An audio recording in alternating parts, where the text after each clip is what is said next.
Ils ont cherché, ils ont testé, ils ont archivé. Des programmes déclassifiés, des rapports oubliés, des expériences menées sans témoin, non parfois par nécessité. Parce que quand la logique échoue, le système regarde ailleurs, même là où il jure qu'il n'y a rien, qu'il n'existe rien. Est-ce que ce que je raconte a été établi? Eh bien oui, des institutions ont exploré des perceptions non ordinaires, non pas dans des cercles spirituels, mais au cœur même des structures les plus rationnelles. Et pour en citer que quelques-uns, le projet Stargate aux États-Unis, programme militaire de renseignement officiellement financier pour tester la vision à distance, documents classifiés, participants identifiés, résultats jugés parfois troublants mais instables, projet arrêté pour absence de reproductibilité. Les recherches parapsychologiques de la CIA des années 60-70, études sur télépathie et clairvoyance et capacités psy humaines. Objectif, percevoir à distance des cibles militaires ou civiles. Des participants les plus connus, Joseph McMongler, Ingo Swann. Nous pouvons aussi citer MK Ultra de 50 à 1973.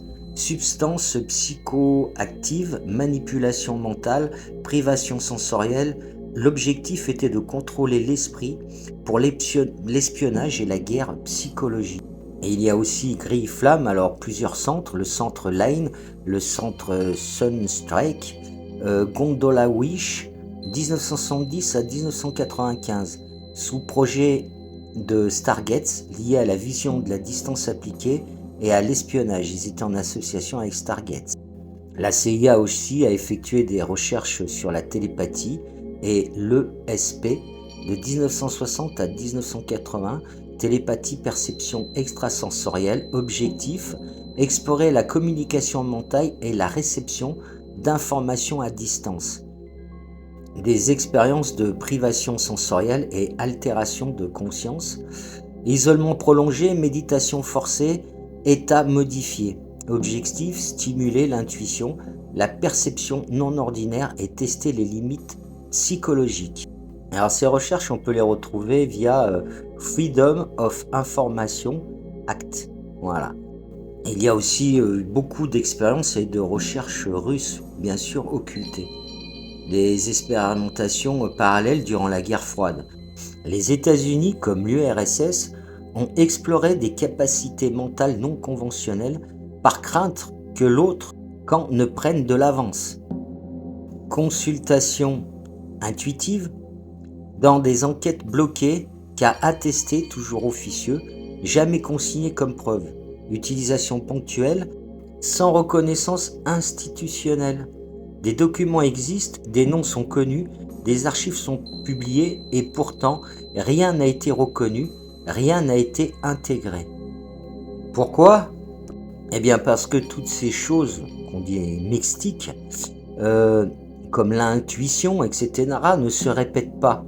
Elles se déclenchent pas sur ordre, elles ne fonctionnent pas sous pression, elles disparaissent dès qu'on cherche à les posséder.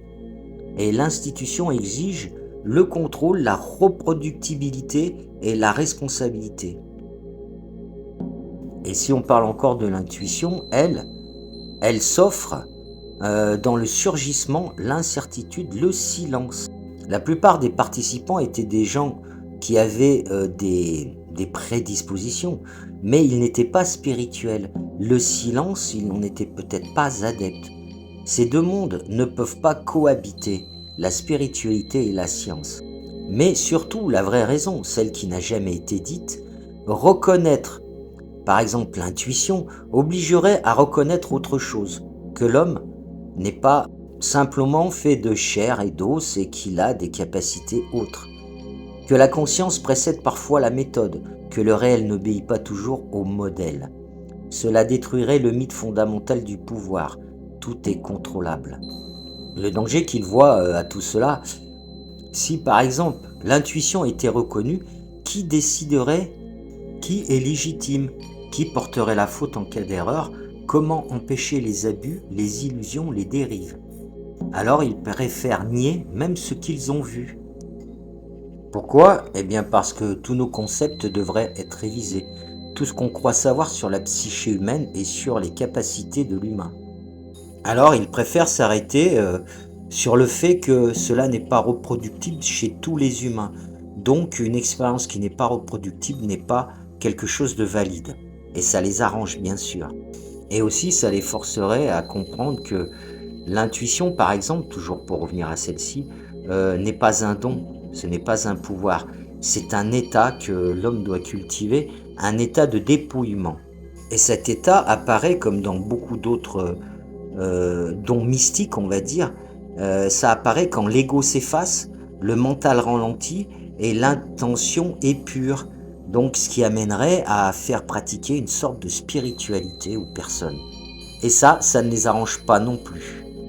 Et puis, même si toutes ces choses existent et qu'ils s'en sont rendus compte, ils ne peuvent pas la reconnaître non plus parce que ça impliquerait une transformation radicale de l'homme.